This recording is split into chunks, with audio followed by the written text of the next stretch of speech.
I dream a dream of the intern. Pretty good. You know, if you were a better actor, I would have bought it. Oh my gosh. Okay. But I just don't think you have the chops. Let me put... Do you know who does have the chops? Do you know who does? Anne Hathaway. Or do we get to call her Annie, like all the other actors? Yeah. Yes, and this podcast we can call her Annie. She prefers Annie? Yeah. Have you not watched all the interviews? They're like, oh yeah, Annie is so lovely. Do you think that's like a day one, bring the cast together, hey everybody, please welcome Anne Hathaway. And she goes, no, call me Annie. And then everyone calls her Annie from that up. I don't think that she did that until after. I think Brokeback Mountain was the first movie that she did that. Beforehand, she probably didn't feel like she had the clout in Hollywood. But Brokeback Mountain, she was a part of a prestige drama. She finally could say, no, just call me Annie. Ang Lee, I want you to call me So, Annie. okay, we're going to go through. So, this is I Need to See That, a podcast about Anne Hathaway. I'm Eli. I'm Caroline. I'm Ethan. And it's Anne Hatha-May, so we're going to celebrate our Anne queen, Hatha-May. Anne Hathaway. We're so thrilled. Yes, Anne Hatha-May. Sorry, let me start over. It's Anne Hatha-May! Anne Hatha-May! Anne Hatha-May! I dreamed a dream in this month of May. Wow, Ethan, that bit was so great. Am I a better actor than was Elon? better. Thank you. Hey, Ethan, close your eyes. We're going to do a little... Okay. You are a prostitute. Yes. And you have to sell your hair. Do that line again. I dreamed a dream in Hatha-May. You know, I never pictured Ethan in a praise and worship church, and that was like how I imagined it would look. I actually have become very Christian. Harrison Butker is my godfather, and I believe that everything he said is the way that the Jesus of America intended it for it to be. I don't think that I landed that bit. No, I'm just happy you were able to fly back from the New York courtrooms to be here today to help us. He was gagged, celebrate. so we have to speak up for him. Oh, man. This is what Annie would have wanted. The world is burning, and Anne Hathaway is a light, and we must chase the light. I was just gonna say she's gotten over 500 million views in this hellscape. Good. I can't wait to get into that. As we go through our IMDb, I do want to track the different eras of A, the public perception of Hathaway, and B, her personality, because I think it changes quite a bit. And I love this question of when did she start announcing herself as Annie and becoming that like friend person. I think more celebrities need to do the Tom Cruise thing and just send people a coconut cake every year. I want to taste that cake so badly. Okay, isn't it just a cake? Can't you just go buy that cake? Yeah, it was like $150. It tastes better coming from Tom Cruise. Hey, Ethan, for Caroline's birthday show, should we send her one of those cakes? Yes. I would cry. I would be so happy. I think they're $150. I think I've looked into it. As you're crying, will you sing through your tears? Absolutely. I dream a dream in time gone by of coconut cake. I don't like singing after Caroline sings. I started this with such confident singing, and now I'm just like, ugh. Caroline's a good singer. Like the same thing as acting after I act. Like, you can't win. You just can't win. It's like trying to do anything after watching an Anne Hathaway movie. That's right. Have you all been following the Cannes Film Festival at all? I've been very much glued to the reactions movies are getting. And yes, Wait, can we take that transition again? Be like, today in Anne Hatha-May, we are going to be talking about the Anne Film Festival, but let's just pivot first to talk about the Cannes Film Festival. Eli, have you been following what's been happening at the Cannes Film Festival? I'm obsessed with Megalopolis. I don't think I've ever said this name right. Even just now, I butchered it a little bit. I'm obsessed with the movie Megalopolis. There are 45 vowels in the title yeah. and 7 G's somehow. This is a movie that would have haunted me when I was doing speech therapy in elementary school. It is not. It's a mean title. You know what word I still can't say? Arnold Palmer. I can't order an Arnold Palmer without saying it super slow. Can you say Arnold Palmer? Arnold Palmer. Can you say like Arnold Schwarzenegger? Right, Arnold Palmer. I'd like Arnold an Arnold Palmer. Hey, Ethan, that was pretty good. Thank you. That was not. But Eli, what do you even think you can? Is there's a couple movies I'm really interested by. I actually have a friend there. I wonder if I can get her on this podcast. Is it Meryl Streep? Yeah, my friend's people call her Mary. My friend. No, I have a friend there who's a reporter and she's covering it. I wonder if we can get her on this podcast. I should reach out because I need to talk about Megalopolis, even though I haven't seen it yet. It's complete. There are two factions of film critic out there. People who say this is the best movie ever made and people who say this is the most batshit insane thing I have ever seen. And I want to see this movie. Yes, I recognize that it might not ever be released. It stars a couple of interesting people or Me Too'd people such as Shia LaBeouf. Apparently features an incredible dominatrix performance by Aubrey Plaza and a Adam Driver sex tape. And I've read some spoilers that I'm not going to bring up here, but this movie sounds batshit insane, and I really want to see it. I think that the hard part is that this movie, by the man himself, is basically saying, I have made one more masterpiece. Like true, up there with Godfather 1, 2, and Apocalypse Now level masterpiece. And the reactions to it have been, it's just been insane. I can't wait to see this movie. I just can't wait to see the movie. I can't wait. I want it to be the worst. I want it to be the critics who are saying this is the worst movie ever made. I want that to be correct because I'm obsessed with it. And that's what I want. The cast is ridiculous. I'm not going to get into it all right now, but I like seeing like all of these A-listers on the red carpet, like Adam Driver and Aubrey Plaza, and even Lawrence Fishburne, and then Chloe Fineman standing right next to them, and you're like, okay, this is going to be an interesting movie. I mean, I think it's interesting because it's not IP. It's fun to actually get to see a director take their own money and actually do a passion project at this scale at this point, because it feels like so much of what we're seeing is a lot of the same. So it's kind of intriguing to see something that's like, could be a bomb, could be great, who knows? And we're all kind of, we don't know what to expect. I can't wait. But last night I did not watch that. You know what I watched last night? What? I didn't watch anything. I saw something. I saw the TV glow. And yeah, it's an interesting movie. Did you like it? What'd you think?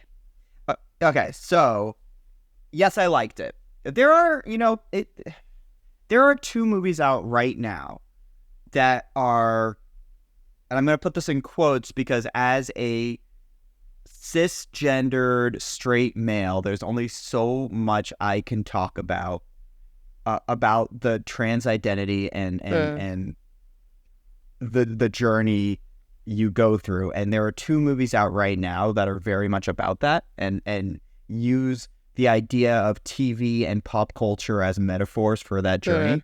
That is, I Saw the TV Glow and The People's Joker. They are both fascinating movies. They both play with genre. They both play with what film can do in very interesting ways. I thought it was a really good movie.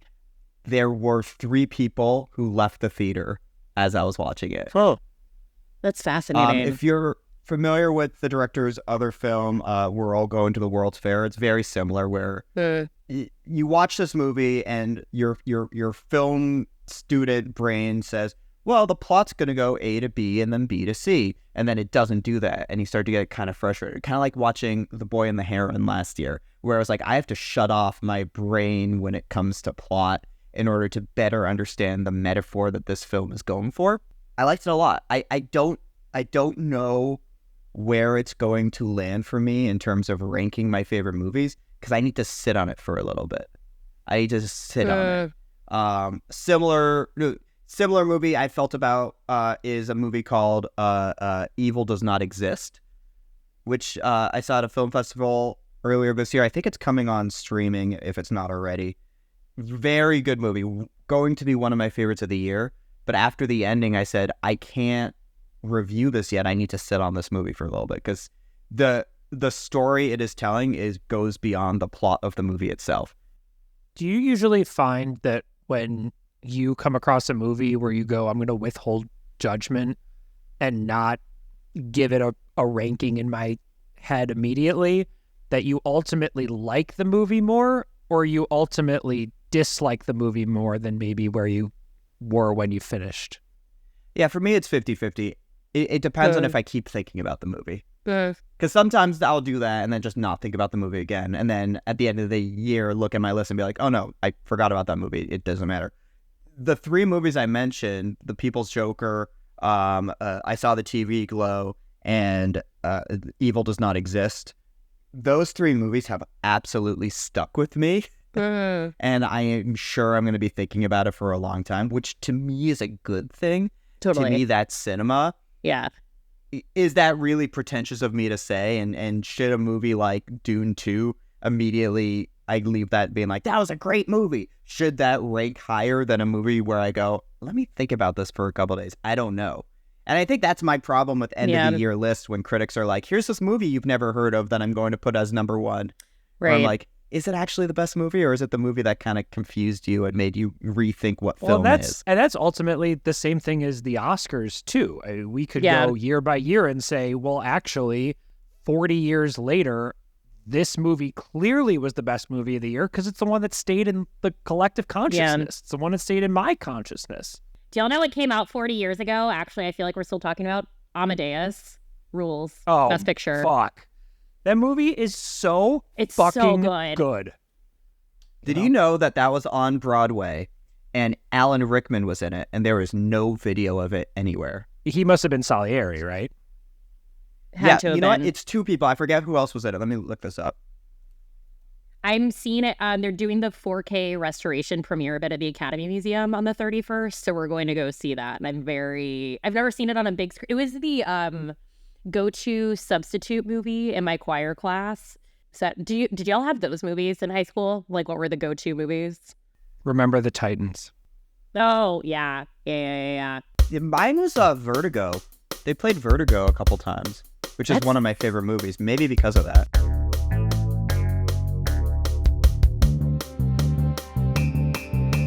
Should we talk about Anne Hathaway? Anne Hatha-May. Did you know her mom was an actress and played Fantine in the national tour of Les Mis? Wow. I learned that. I think that's interesting. She, was a singer and acted in school, ended up being in a choir that played Carnegie Hall. From that, she got a TV show. It got canceled.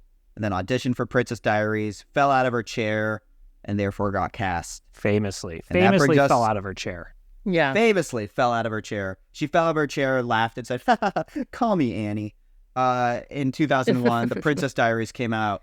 Caroline, I feel like I need to sit back and just say, Princess Diaries, go. Okay. So I'm trying to remember, it's like chicken or the egg. I can't remember if I read the books first or if I saw the movie first. So the perception of the grandmother in the books is very different than in the movie. She has like tattooed eyeliner in the books. It is like a little bit more brash and not Julie Andrews.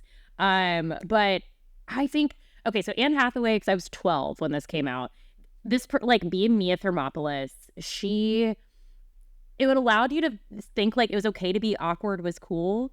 And I think at that specific age, 7th grade, when this came out, I let my cousin dye my hair golden blonde in a huge mistake, which is like what you do in middle school.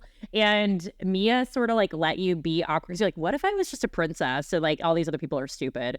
But it was an important, I don't know. And I also have a very sentimental spot about it because Julie Andrews was my mom's favorite actress. So this is one of my comfort movies I watch, but it's the best. That you learn about the flip pop. Mandy Moore is a great villain. We have incredible lines from Sandra Oh. The soundtrack is great, and it's part of the Gary Marshall universe. Yeah, it's part of the Gary Marshall universe because Hector Elizondo is in it. I was 11 years old when this movie came out. I saw it in theaters. I saw it with my family. My sister was 8, so very much like a 8-year-old girl movie. And we were on vacation. We were in Toronto, and I remember at the theater, they played the trailer for a movie called The Glass House, which is like a home invasion movie. And my dad went and told the theater, he's like, why would you show that trailer before a G-rated children's movie? So that was a very important memory. Shout out to Jeff Krupp. Princess Diaries. Yes, shout out to Jeff Krupp. Thank you for listening. And the other thing I remember was that I obviously thought as an 11-year-old boy, I will be in love with you forever, Anne Hathaway. And I remain in love with her forever. Anne Hathaway got nominated Breakthrough Female Performance at the MTV Movie and TV Awards.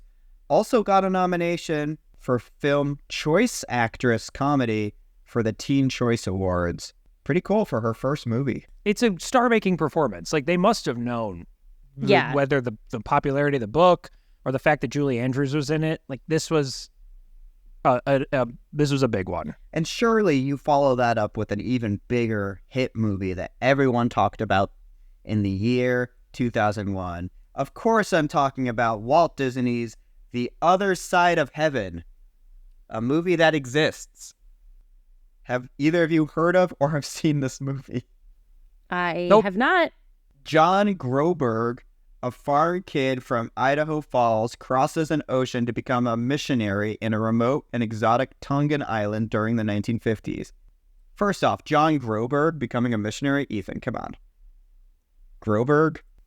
Yeah, they got one. They stole one from us. It's a home entertainment, Disney home entertainment. So it's probably a straight to VHS. That's why I haven't heard of it. Situation. But the guy, the lead is familiar. Hold on. He was in something in the early 2000s. Oh, he was Henry on Ugly Betty. Okay, I finally want to watch Ugly Betty. Yeah. I knew that good nerd. Job. That was pretty good. That was pretty impressive. Well, after The Other Side of Heaven dominates the box office, she voices the character Haru in The Cat Returns, which is an anime film that I also haven't heard of. I don't know if either of you have.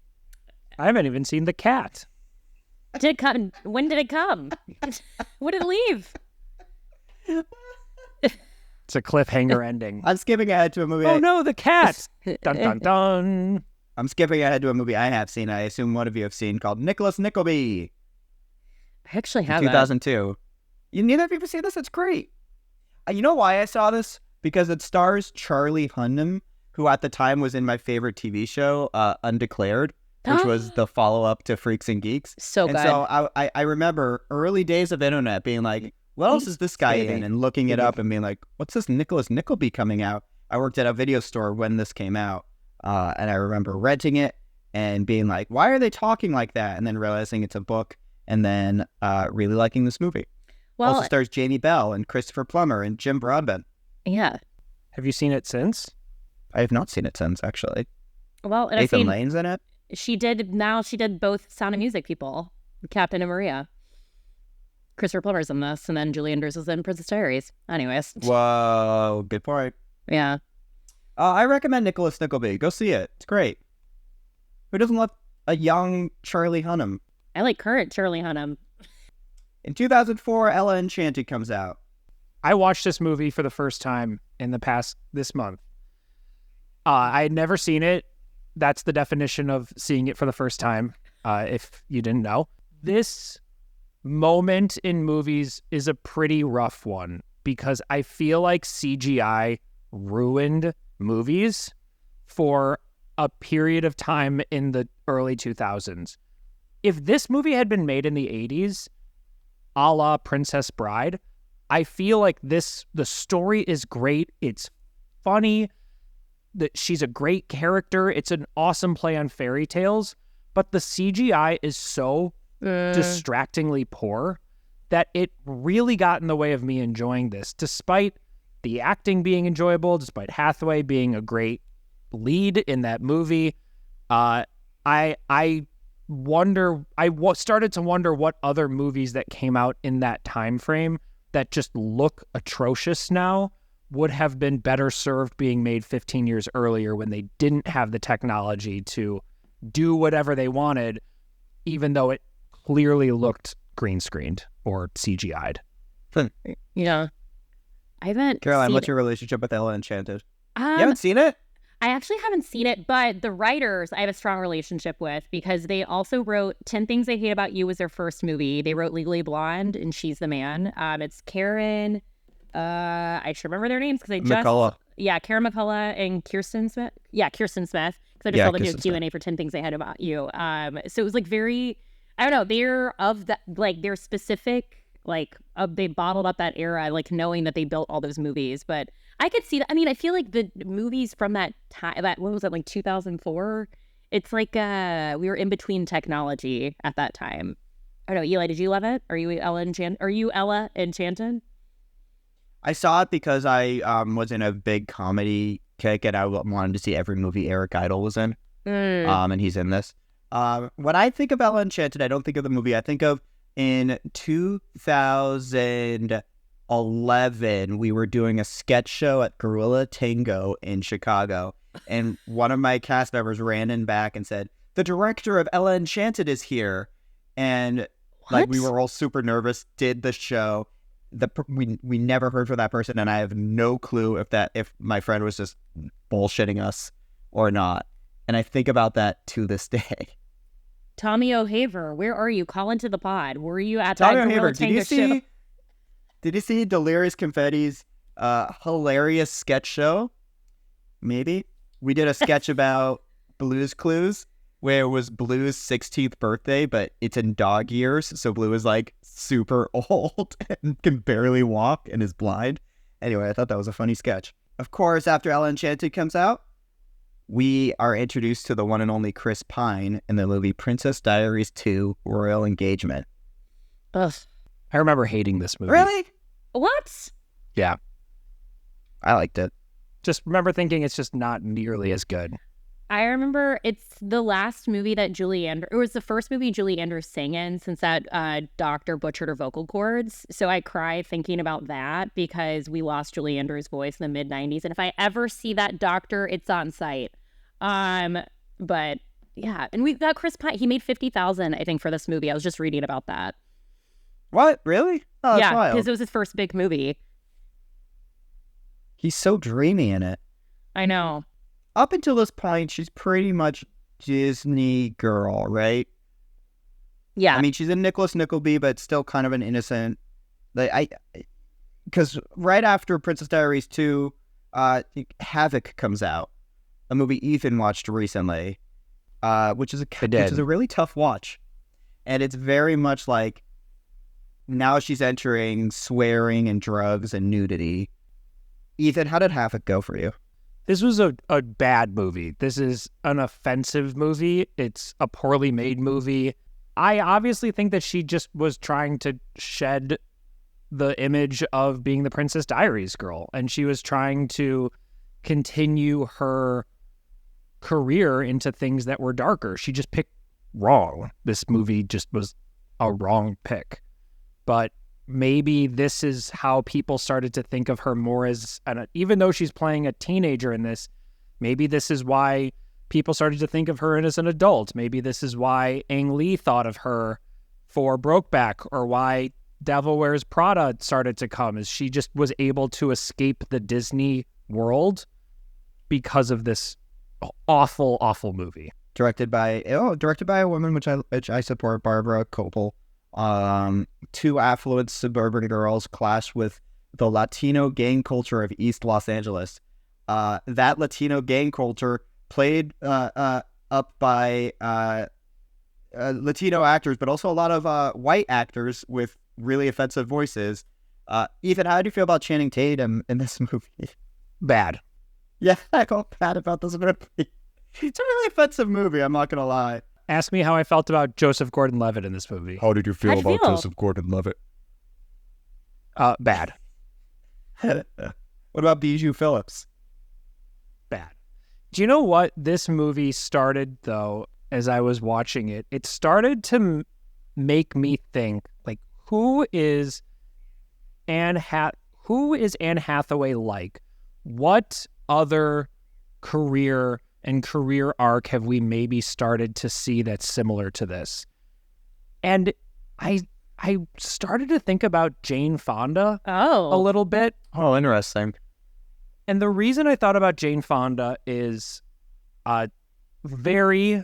both women, very traditionally beautiful, like Hollywood stars, right? Like everything Anne Hathaway's in, you're like, you are beautiful, you are a star.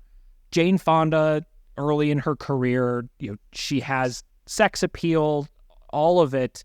And, early in her career, she was doing things like Barefoot in the Park. She's able to do, that's sort of her like Princess Diaries moment.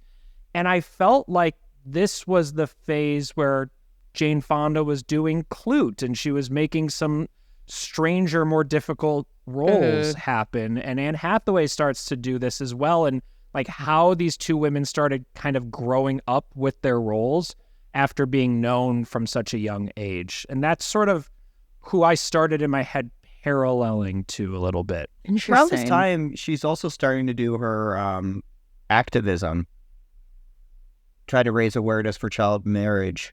She's also very politically oriented and has a lot of views about abortion rights and gun control. That's very similar to Jane Fonda as well, which is interesting. Yeah, right. And so then, I mean, taking it further, and we'll obviously get there too, is like Jane Fonda has this really interesting relationship with the public and her image during the Vietnam War, and then takes long breaks from acting. Anne Hathaway's image issue is not related to activism in that way, but she also encounters a lot of image problems in the late 2000s and early 2010s. So again, it started to feel a little parallel, but really starts with, again, like two women who look like movie stars. Like both these people just look like movie stars. Around this time also, Anne Hathaway began a romantic relationship with Raffaello Folieri. Oh, yeah. Mr. Fraudy.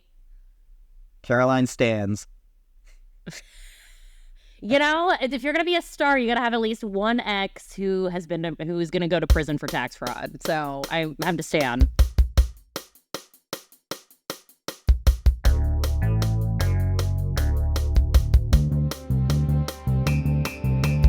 I didn't realize that she followed up Havoc with Brokeback Mountain. Those are two topless car blowjob movies, no? Yeah. Wow, what a letterbox list you've created for yourself, Eli. I was going to say this is the first Am I movie Anne wrong? is blonde in. Yeah. That's weird, though, right? It's like the same scene in two movies. Do you know what, though? Anne Hathaway's probably not very good in Brokeback Mountain. I think she's probably the worst one, but it is the first movie that she's in that is truly prestige. Do you know how she got this part? The story about it?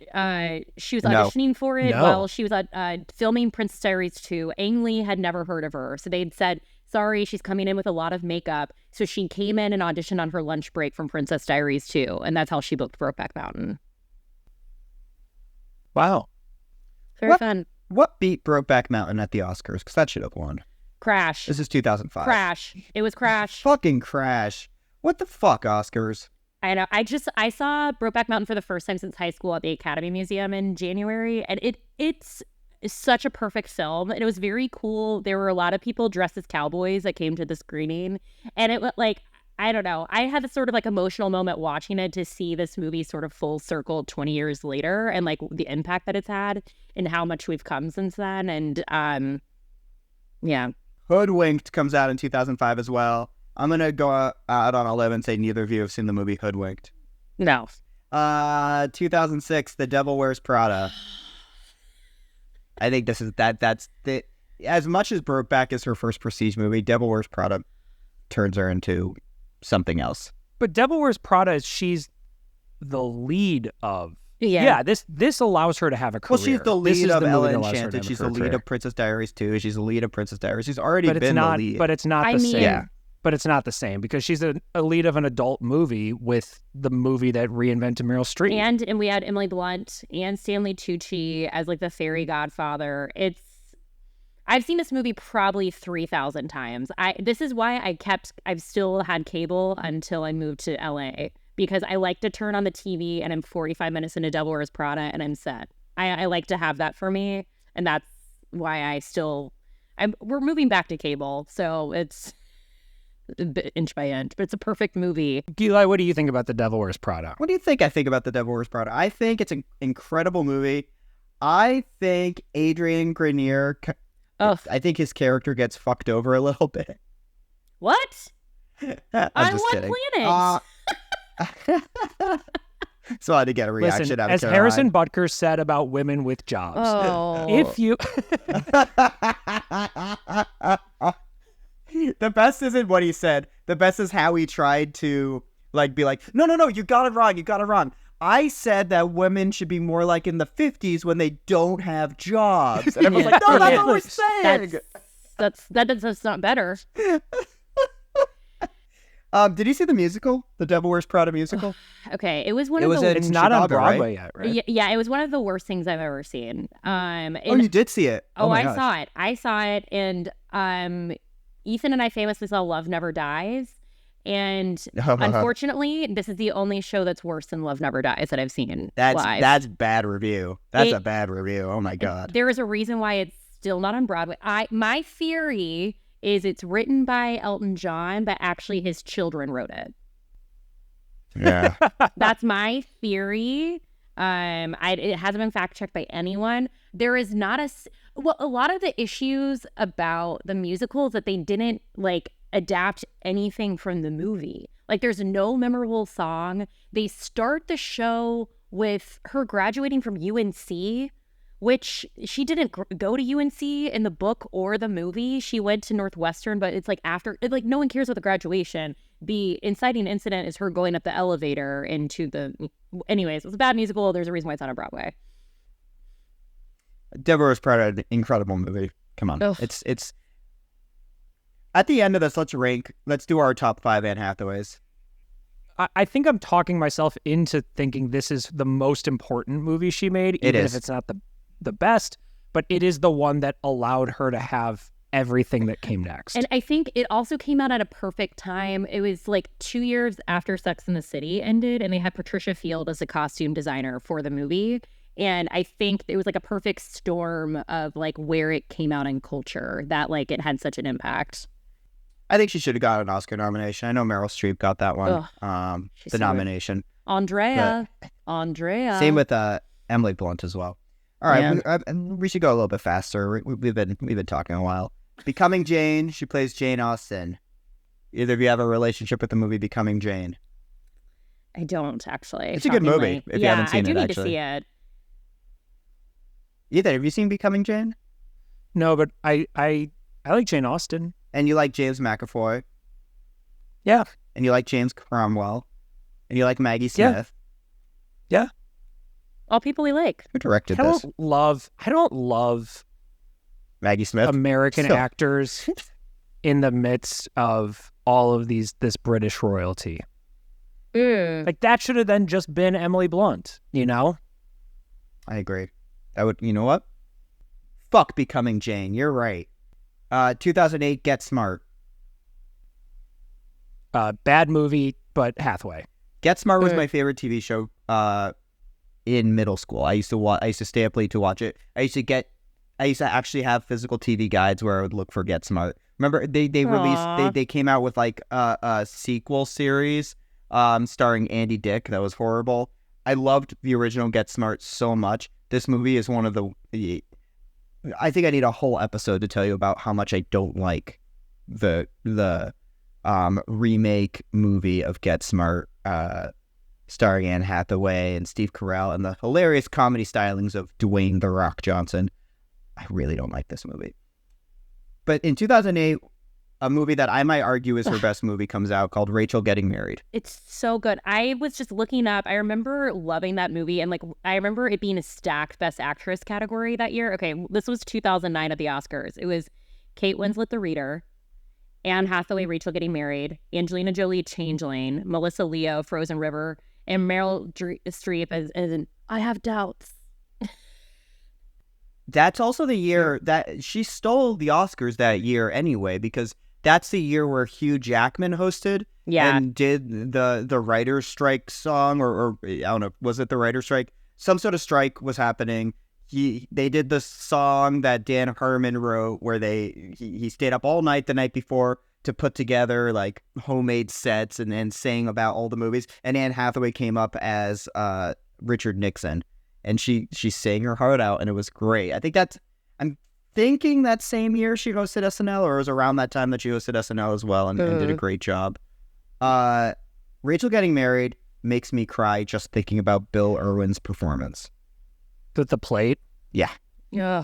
It's so the stacking, good. the loading the dishwasher scene. Actor. If you haven't seen Rachel Getting actor. Married, just YouTube, watch it, but also YouTube, watch the dishwashing scene from Rachel Getting Married. It will crush you. I saw a really good Letterboxd review of this movie. I also had never seen this movie. I was so glad that I watched it.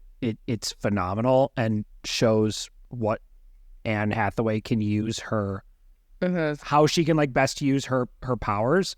The review was essentially in the 2000s when everyone had access to digital cameras and everything looked like shit. You had to compensate by making your movie actually good. I That's thought pretty good. that was a really apropos point about this movie in particular. It doesn't look good, but boy, is it well written and well acted, and you forgive everything because it is so much heart right on its chest.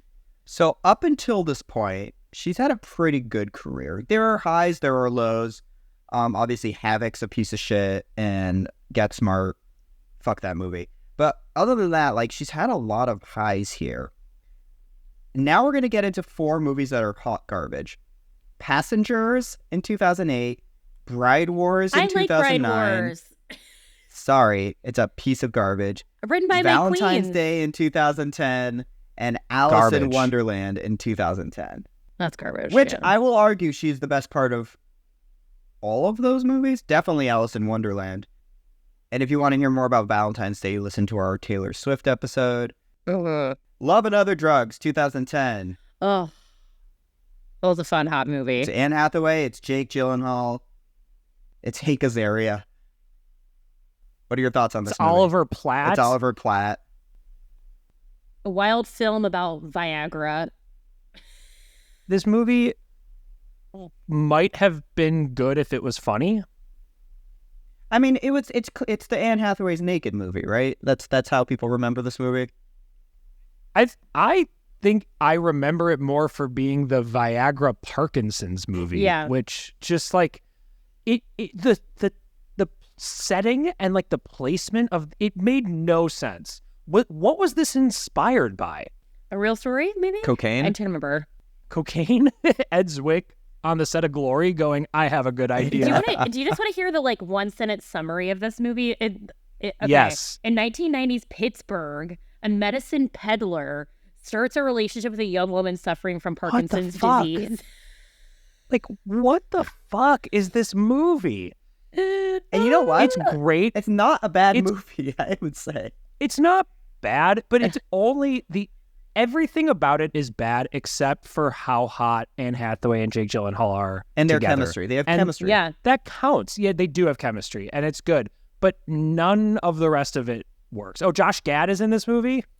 Oh, wow. Josh Gad was also in Havoc, right? Star-making performances. He wasn't? 1 second. Havoc. I'm bringing it up. IMDb.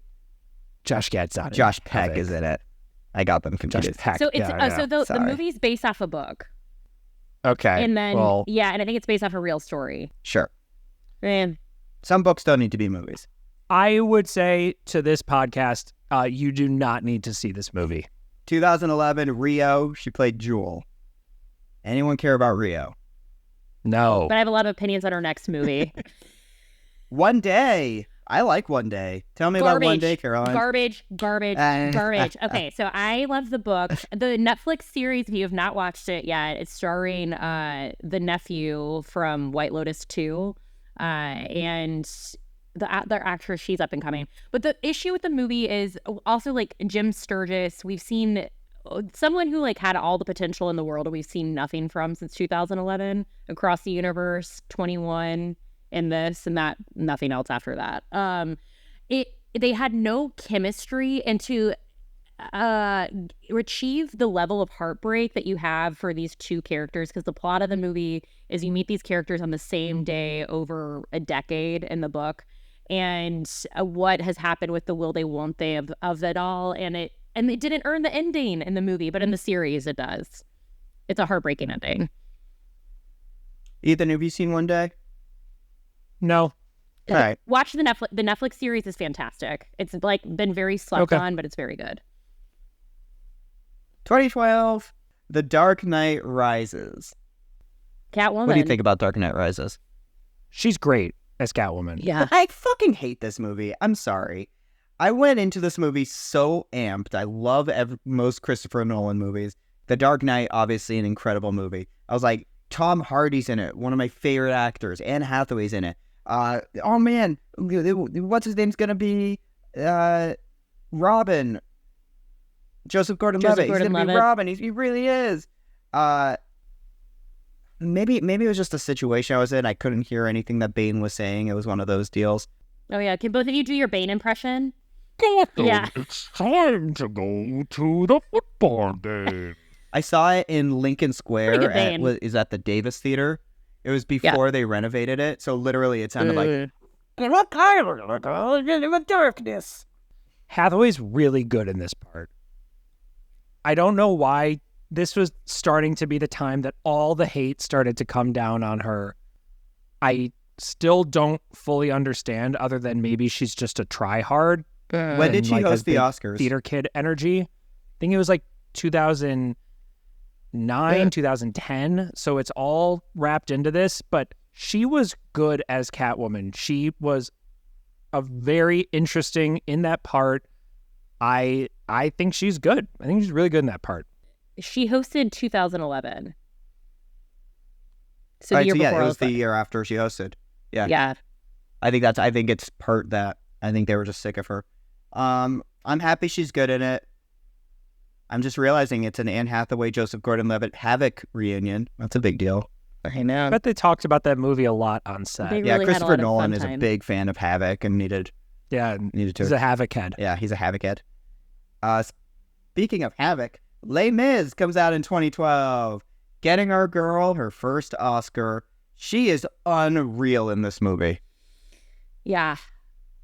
I saw it again. I mean, it helps that the camera was on her nose. I think this is one of the best movie musicals we've seen in a long time. I love that they're live singing. I think it adds something to the performance. Yes, Russell Crowe. You can talk about him all day long.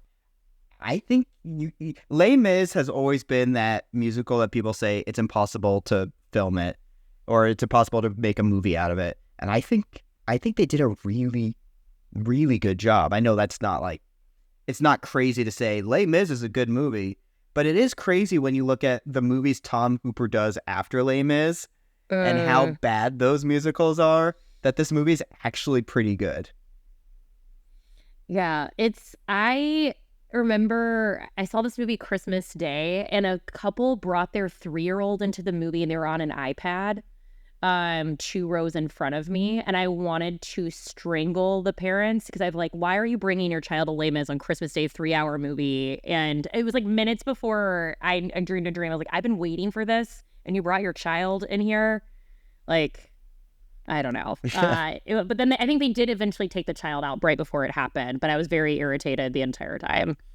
I think this movie is there's like 2 categories of good musicals. There are good musicals that theater kids and theater people think are good musicals, and then Good Musicals that everyone agrees was a really well done movie musical. I think Les Mis is in the first one. I think that we are theater people, and we think that Les Mis, at the end of the day, like those songs can make up for any error.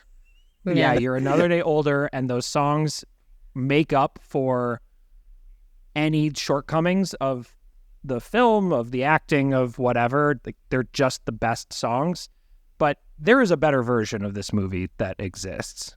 You know, if Spielberg had directed this instead, the movie would have been a lot better. Maybe. I mean, it was funny. I saw it when they re-released it in Dolby in February, and I was not expecting to have the same emotions and then it still snuck up on me at the end. Like because it's Les Mis. It's such a solid musical, and Hugh Jackman is better than you gotta give. Even though he looks, his chest in Les Mis is crazy. He looks like Wreck-It Ralph. Like, he looks like human Wreck-It Ralph. Like, it's broad. Like, he's so broad. But it's still a great time. He just wanted a loaf of bread. Literally, all he needed. Honestly, a cab to Javert, because you know what? The man just stole a loaf of bread, and then he spends the entire movie wasting all of those taxpayers' money hunting down Valjean. Enough. Well, if he ate those carbs, he wouldn't have that chest, so maybe it's a good thing he was arrested. That's true. Dawn John, she has a cameo in 2013. That's a pretty funny cameo. That's a bad movie. Havoc reunion. 2014. Oh, yeah, another Havoc reunion. Oh, my. Are they good friends? Do you think Annie and Joey are good friends? Joey Gordy Levy? They must Probably. be. That makes me happy. I don't know why. When they were both saying the N-word on the set of Havoc, they were like, we have chemistry and we're going to work together for years in Hollywood. And the writers are like, I have a movie for him in 10 Things I Hate About You, and I have a movie for her in Ella Enchanted. See how it all comes together? Can I tell you, right. I just Googled the two of them to see if there's anything about them, and people also ask, what movie did Anne Hathaway say the N-word in? That's one of the first searches. Song 1. I don't want to talk about Song 1. I haven't seen it. 2014. Have any of you seen it? There's a stretch of movies right now where Anne Hathaway has short hair because she's growing it back from Les Mis. Oh, yeah. She does. This is her short hair period. This is her short hair period. Rio 2. I don't care. No. Don Peyote. No. Interstellar 2014. Still her short hair period. Reuniting with Christopher Nolan. Is this Nolan's best movie? No. Some people say it is. But it's really good. It's really good. It's coming back in theaters in 70mm IMAX for a week in September. If anyone's interested. You should go. I remember seeing this in IMAX. Yeah. It's a really good movie. It's his most heartfelt movie by a mile. And she's really good. She's Anne Hathaway. She's great. Murph. I didn't realize that Bill Irwin plays the robot's voice. Tars. Yeah, the Tetris, Todd. What is it? Tars. So we have a Rachel Getting Married reunion. It's interesting to me and no one else. I saw it in IMAX, but I remember nothing about the movie other than him saying Murph. Like, I feel like I fell asleep. I don't remember. It's been a long time. Murph. Yeah. Murph. 2015, we have The Intern. I love this movie. Sorry. Ethan, didn't you just watch this movie for the first time? I feel like I remember you texting me. Yeah. It's good. It's really fun. good. I love this. I do love this movie. Is it the last time De Niro's been good in It's the last Nancy this kind of a Meyers role? movie. Is it the last time De Niro was good in a comedy, is your question? In a comedy. Yes. Yeah, in a comedy. Yes, because then he gets into like the Zac Efron, like dirty Grandpa. grandpa, blah, blah, blah. Yeah. Anders Holm from Workaholics, he has a run of movies where he just is married to and on-screen kissing the most beautiful actresses in the world. It's really He's interesting. like the wife in a lot of movies. Yeah. Yeah. But like, he's a good-looking person, but he's kissing some beautiful actresses, and it's really interesting that Anders Holm is the person who's cast. I don't know. I don't have anything to back that up with. I don't have any You just Other want to be example. kissing I people, think it's You're, what- Eli? no, you're gonna I be kissing don't. beautiful actresses. The challengers, Anne Hathaway very challengers just make recently you- talked about in the 90s having to kiss people for auditions, and it was weird and awkward, and I do not support that. Yeah, you made me do that for the Friends musical I audition. made you do and that it for was this weird. Like, podcast. This is actually Challengers, a podcast. yeah, Alice Through the Looking Glass 2016. That's a no. fucking bad movie. Colossal 2016. Anne Hathaway, Jason Sudeikis, monster movie, or not monster, but giant, colossal, fine monster. Why did this movie not get more popular? This movie's really Eli? good. If you haven't seen Colossal, It you need to is. see this movie. It's great. It's funny. It's poignant. She's good. Sudeikis is really good. Dan Stevens. Yeah, like why did this movie not break through? Because marketing, and Caroline hasn't seen it, so it's all Caroline's fault. Why is it my fault? Did you see Well, it? No, but also 2016 was a bad year. If you don't recall, 2016 was historically a bad year. I don't know. I had a pretty good one. Oh, God damn it. I very publicly went on the record saying I would take a Cubs World Series for a Trump presidency, and I was wrong. That is officially on the record, everyone. That is officially on the record. It was on the record. It was on Facebook back in the day. It's probably still there. Bad take. Ocean's 8 comes out in 2018, and I think that this is a new era of Anne Hathaway starting right here, where she is owning movies. It is not just the star of a movie, but she's the face and producing, and I don't know. I think that 2018 marks a new era of Hathaway. I also You get think Ocean's 8, you're about to get The Hustle. These are The Witches. Oh, God. Anyway, go ahead, Caroline. I was just gonna say Ocean's 8 like came out in that weird era, like because it was the lady Ghostbusters, was that the year before? There was a couple years before, or was it? Yeah. There was controversy of not my Ocean's movie. Yeah, and I think it was this time where they were really trying to put this together, and I think it was one I had such high hopes for because like Rihanna's in it, Sarah Paulson, Kate Blanchett, like it has like all of these names where you think this should be a banger film, and the screenplay itself was just like so mid. It was a fine plane watch. It's a plane watch if anything, but I don't know that it's anything beyond that. Also, it's probably worth noting. So she has like Interstellar and The Intern. Those are two big movies. And then, Colossal is a small movie. Alice Through the Looking Glass, small role. It isn't until 2018. She takes a full year off. Now she's 38. And for better or for worse, like women in Hollywood, as we know, like do start to disappear. Like the roles, unfortunately and incorrectly, start drying up. So I kind of know what you mean, Eli, where she has to sort of go bigger and start taking a little more control of her career. And maybe she doesn't get like the right scripts or the right parts until 2 weeks ago. But I agree. She like almost felt like I have to go do something here in order to stick around in the way that I want to stick around. Yeah, no longer wait for the role to come to you. I will go out and create the project. Serenity comes out in 2019. Have either of you seen this movie? I saw this movie in theaters, and it is batshit insane. No. I watched it this week. You watched it this week? Yeah. Oh, my God. I think that the only thing that's worth speaking about this insane movie is that Jeremy Strong says the line, "I am the rules," which just felt like a Kendall Roy line if I had ever heard one. Having Jeremy Strong, Jason Clarke, and Matthew McConaughey in a movie together, you can't not at least admire this movie. Yeah, that's some good middle-aged white men casting. Also, Interstellar reunion with Matthew McConaughey and Anne Hathaway.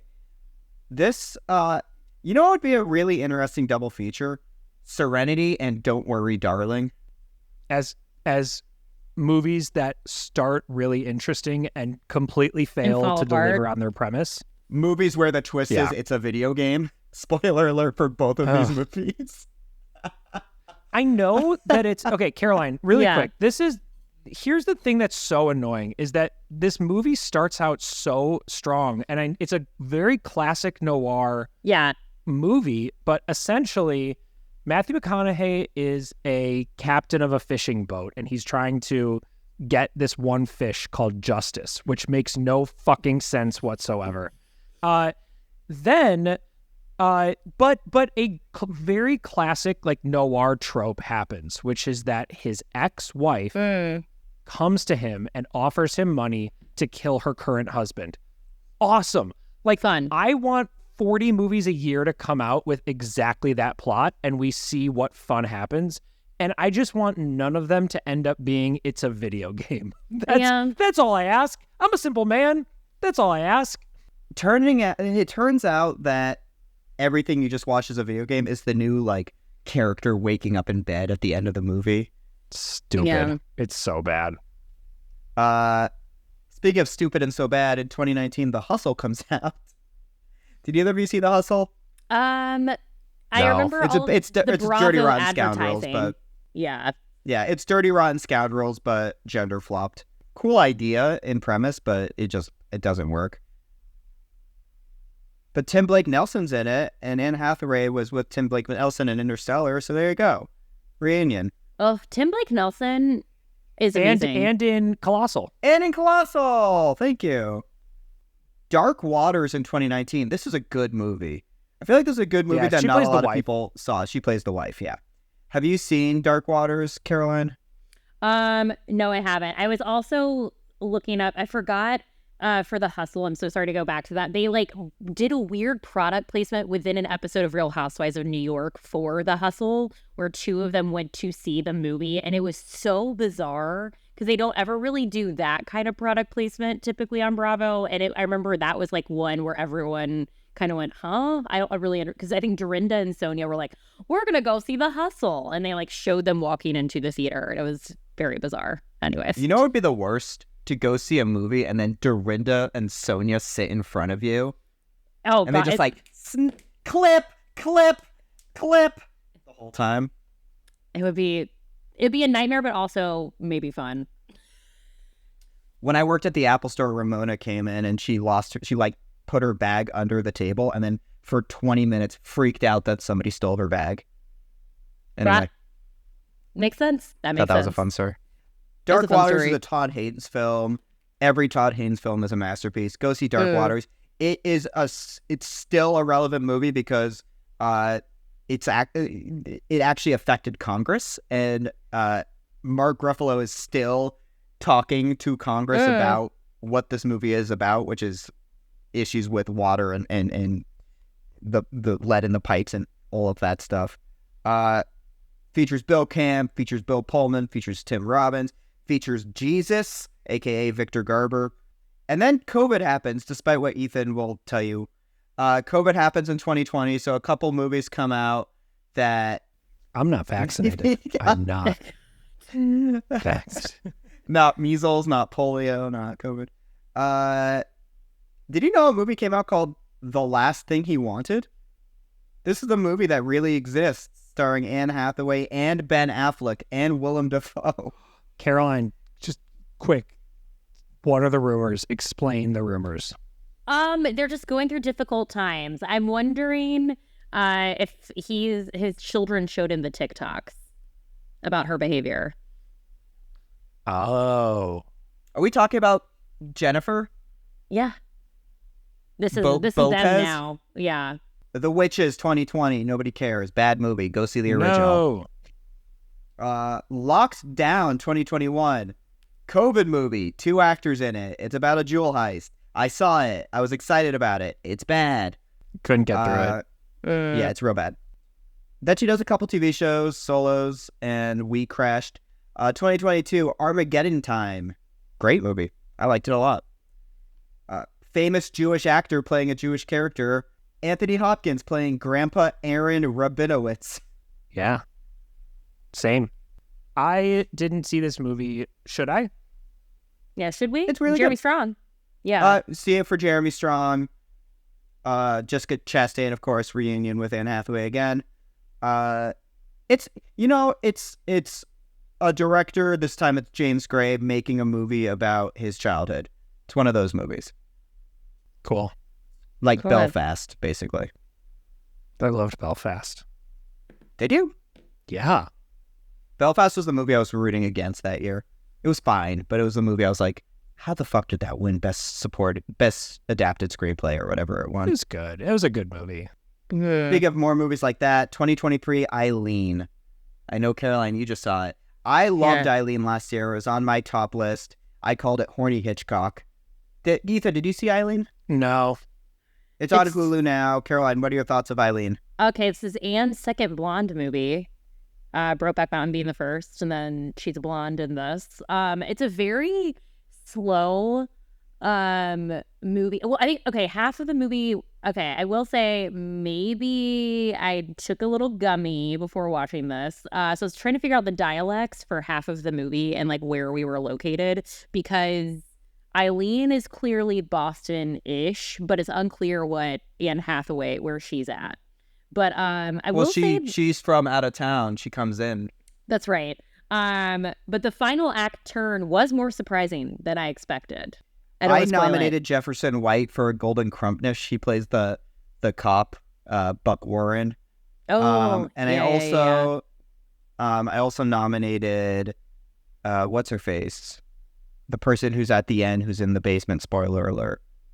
Leapold's her- mom. Where is she? Where is she? Where is she? Ethan, I would watch it. Where is It's she? a very, it's a 90, Okay. it's a tight 97 minutes. Love it. Yeah, Short movies. more short yeah, movies. no, that's why I liked it. So Mayor in Ireland, of course. Yeah. I nominated her for Golden Crumpnish. Go see it. It's a great 90-minute horny Hitchcock movie. Great in my opinion. It was filmed in my wife's aunt and uncle's hometown of Metuchen, New Jersey. Wow. I basically Shout out was to in New the Jersey. movie. Yeah. She came to me 2023, a movie I have not seen. I always heard it as the Anne Hathaway, Peter Dinklage movie, and Marissa Tomei. I haven't seen it. And Bruce Springsteen wrote a song. Brian Darcy James in it. We love him. Speaking of I remember Broadway comedy, The trailer, when it came out, it looked like it was a fake movie. I want to see it. I'm going to see it. Good luck. Also has Chris Gethard. We love Chris Gethard. That brings us to 2 movies this year. The Idea of You, which we talked about extensively last week. Loved. I watched it. Loved. Oh, you love it? You saw it? Loved. Yeah, tell me. Loved. Yay! Like, Loved. what's not to love about that movie? It's, she's great. And then Mother's Instinct, coming out soon. Might be on streaming right now, actually. That's a movie I don't want to see because it involves a child death, and I'm a father, and we'll never see this movie. That's Anne Hathaway's career. She's a star. I love Anne Hathaway. She's had some really great movies. She's had some really bad movies, but we still love her, and I think she's at a new level right now where she honestly can do anything, because I think she's more than ever, like we said, taking charge of her career and finding interesting projects. I would compare her to like Reese Witherspoon, who did that for a while, started her own production company, started buying female-written, female-produced movies and TV shows. But she just announced a Legally Blonde prequel, and now I just don't care anymore. But I am a big fan of Anne Hathaway. Yeah. I think, what director would you like to see Anne Hathaway work with? Who's going to bring it out in her? Luca Guadagnino. Yeah. Well, I also said last year Wes Anderson would be really interesting for her. Yeah. Wes Anderson movie starring Anne Hathaway and Dev Patel, I'm in. So that's a kind that of sounds great. interesting. I've now seen Challengers. I loved it. I agree with everything you all said. Zendaya, like, this is a part that it feels like would have gone to Anne Hathaway if it was made in 2005, right? Totally. Who are the Yeah. men? Who are the boys? Who are the boys? Joseph Gordon-Levitt and Josh Peck. And the movie's called Havoc, and you should all see it. So I guess if I'm on my Jane Fonda thing, like, who is the current Anne Hathaway. Like, is it Zendaya? Is Zendaya the closest we have of someone who is sort of in the child realm and doing interesting roles? I think Zendaya has more of the industry, meaning she is not just a name, she is an entire brand. Yeah. Same with Sydney Sweeney, actually. I was going to say Sydney Sweeney, but I think that she's also more of a brand. So maybe, there is no other Anne that I can think of. Somebody who started as, like, in kids' movies. Maybe it is Zendaya, because she was a Disney child. Because I feel like Anne Hathaway, just from the beginning, she looked like a movie star, and she has not stopped looking like a movie star. And she makes movie star picks, and sometimes they work out, and sometimes they don't.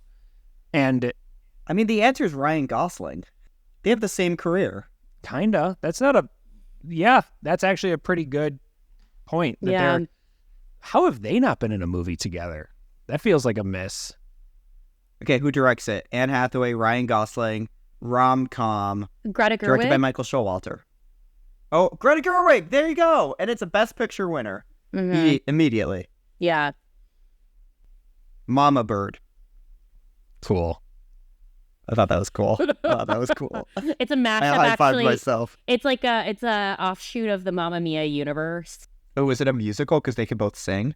Yeah, I think so. Ooh, I'm into this.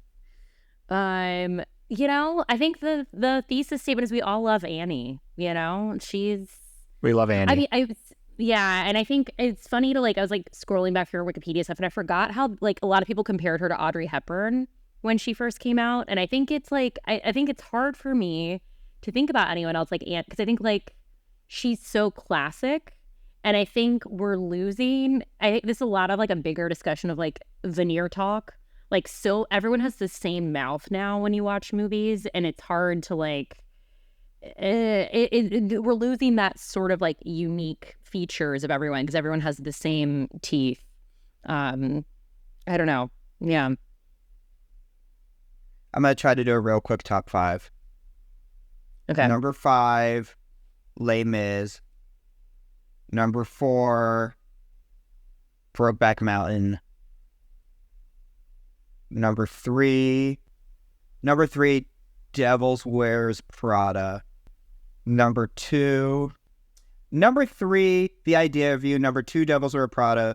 Number 1, Rachel Getting Married. I think the only addition, I think that I would take Brokeback Mountain out. It's clearly the best movie on You're her right, list, 'cause but it's not she's an the Anne worst part of that. Hathaway movie. Would you put it in Interstellar? I would put it in Interstellar, and maybe... Did you have Princess Diaries on there? Yeah, Princess Diaries is my not. number 2. Yeah, Devil Wears Princess Prada Diaries, is 1 for The me. Intern, Devil Wears Prada, Interstellar, and The Idea of You would be, in no particular order, my top 5. Yeah, my top 5. I think Top 10 would include Eileen for me. Top I 1 could see that. trillion would include Havoc for me. That's Anne Hathaway. Do you agree with us? Do you disagree? Visit us at IneedToSeeThat.com. Email us at IneedToSeeThatPod@gmail.com. And as always... Wow, Eli, I found your Letterboxd list of car blowjob scenes. Why did you direct all of them? That's so weird. They all have dreamed 5... a dream in time gone by. They did a Of car blowjob, and it blowjobs. was so good. Stupid. Okay, bye. Bye. I'm straight up trying to think of 5 car blowjob movies.